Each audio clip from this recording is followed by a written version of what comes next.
That was not a good time. When I was a kid, I was like, oh, the more the exhaust pipes, the faster the car. So this thing's gotta go so fast.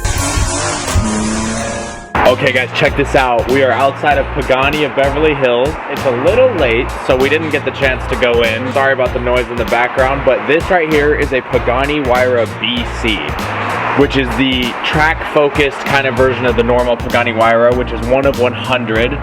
This is supposed to be one of 20.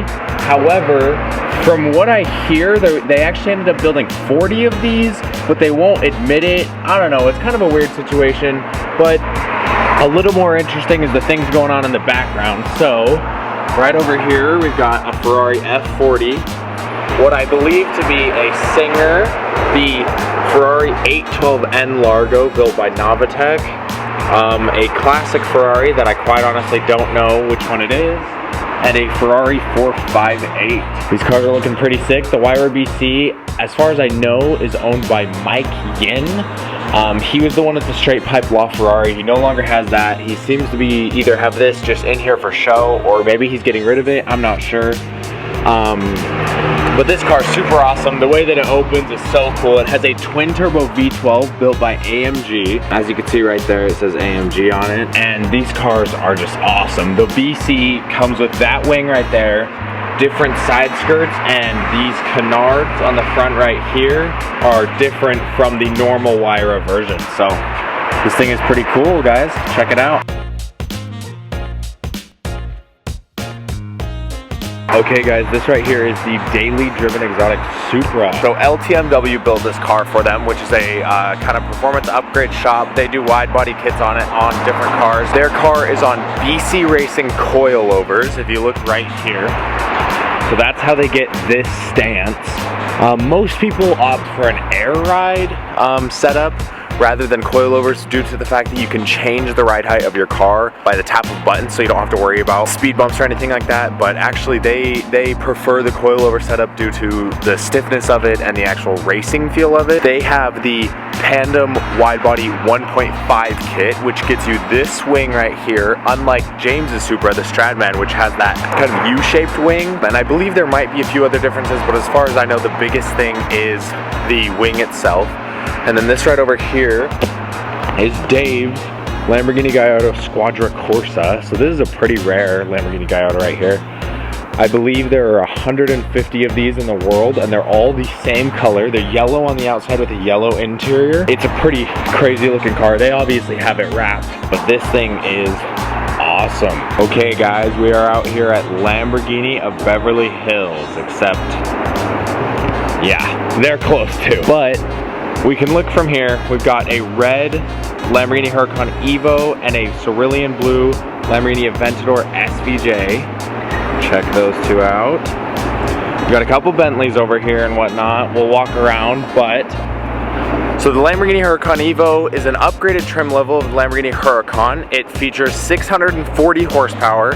It has an all-wheel drive system with all-wheel steering. It has updated body lines and a front bumper and rear bumper. The center exit exhaust from the Lamborghini Huracan Performante, and it also features a infotainment system similar to the Urus with a screen that is super awesome. No other Lamborghini has ever had that screen on it, and it's actually super cool to see. The Aventador SVJ is an upgraded trim level of the Aventador with 770 horsepower and the ALA active aerodynamic system. It is the fastest production car around the Nürburgring. That thing is the most brutal car I've ever been in. It is so awesome. I mean, that thing is crazy. But check these cars out right here, guys. We've got another Huracan Evo. This one's black. Then we have a matte red one, and this Aventador S Roadster, which is a lower trim of the SVJ. This is 730 horsepower. It's similar to that white one we filmed with just a little bit ago at Lamborghini Las Vegas, but that one was a coupe and it was white. This one is not cerulean blue. It's a little more of a greenish blue. I'm not sure what the paint coat on this one is called, but this thing is awesome. This Performante Spider right over here is freaking amazing. I don't know what that color is. I don't fit in Huracan Performante Spiders because the Spider Lamborghinis actually lose legroom and height, and me being 6'5", it's not possible for me to go in a convertible Lamborghini except for the Aventadors, because it just makes the top removable, and you actually take it off and put it somewhere, it doesn't fold up. And so it doesn't take any more space, it actually makes it a little more roomy, believe it or not, and so those work for me, but convertibles, not so much. They ask you how you are, you just have to say that you're fine when you're not really fine, but you just can't get into it because they would never understand. But yeah, let's go see what else we could find. I think next we're gonna be headed to either McLaren or Ferrari. They'll both be closed still, but we'll check them out. Respect the brake calipers, forgot to fill out the little color. I didn't know they offered a primer spec. Bold statement, best Chiron I've ever seen. Best looking Chiron I've ever seen. What do you think? Yeah, that's dope. I really like the matte white. Yeah, so I personally am a big fan of their skylight option, which means there's two sunroofs, similar to a T-top, but you can't remove them, which would be way cooler. But it creates kind of an open effect for the Chiron, and they're actually automatic tinting. And so with a button on the ceiling, you can either make them tinted like they are now, or they will clear up like that window right there. And so it's actually a really cool effect. The McLaren 720S Spider also features that on its roof. You can either tint it or make it clear. Right over here we've got some McLaren Sennas. Be careful. I don't want anything to catch fire. Does anyone have fire suits on? I don't want anything to catch fire. This is definitely a fire hazard. These are actually super sick, guys. This was actually the launch spec, which it's not a bad spec. It's just the fact that they launched it in what seemed to be a candlelit room, which was questionable because you couldn't see anything. Notice the biggest fault of this car right here. US spec bumpers. Those bumpers are actually removable with a couple screws. It's pretty simple, but because it's at a dealership, they can't remove it. What do you guys think about these cars? I would personally take the Chiron. The Sennas are cool, but I much prefer the Bugatti. It's a lot cooler of a car, a lot better looking in my opinion. Out back at McLaren, check this out. We've got a P1. But look at those wheels. What do you guys think about those? I am not a very big fan. I think they're questionable. Quite a few cars back here, surprisingly. We've actually got a 570 GT4 race car. There is the new McLaren GT. It's right next to the P1, but you really can't see it very well. There's a bunch of 720s, some 600 LTs, a bunch of McLarens. Right here. Brand new McLaren GT. I have no other way of saying this, but the McLaren GT I find to be very ugly. What spec are we looking at, Foster?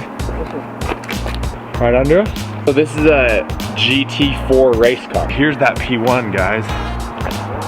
Oh wait, Foster, we're idiots. What? It's a 650S with a hood scoop. It's Where? not a P1.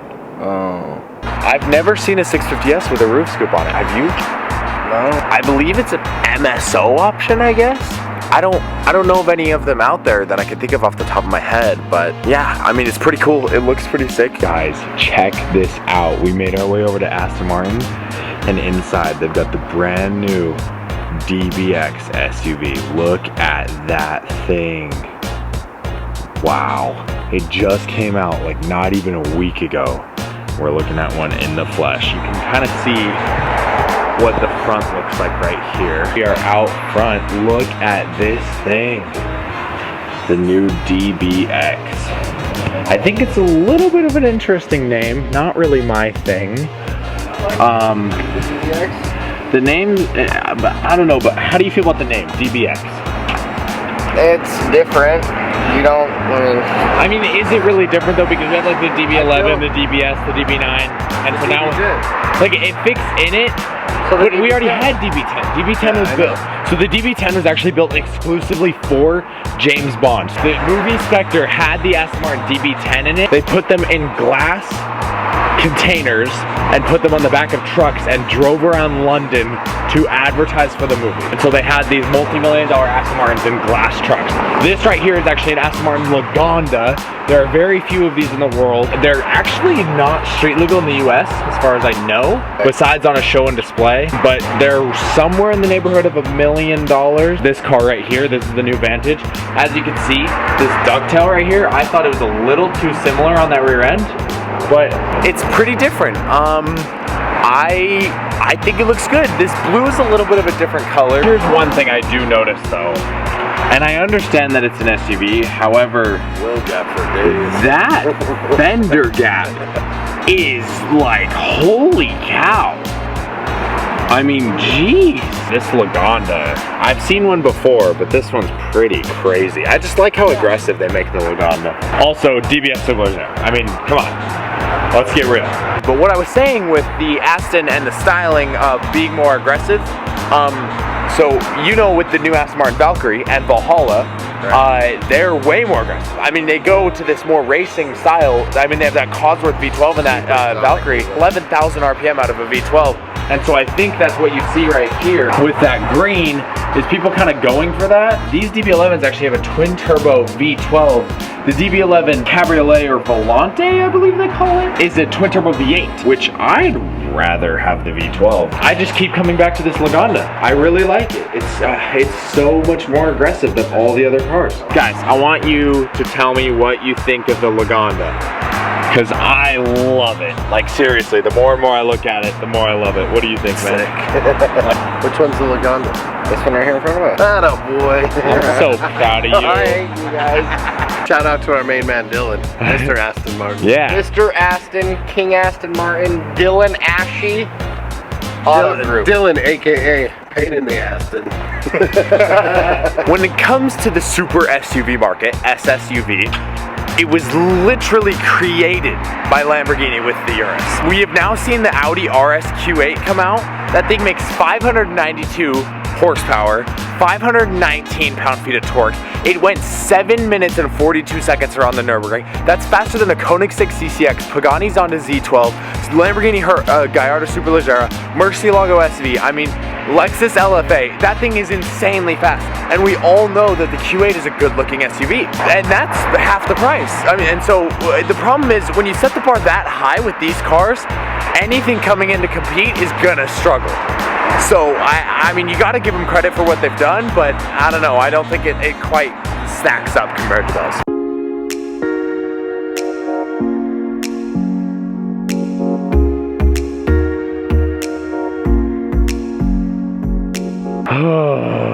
Okay, how do we say this without looking stupid? Whoever edits this video, just anything that says P1, edit it out. That's not a P1, that's a 650S with a hood scoop.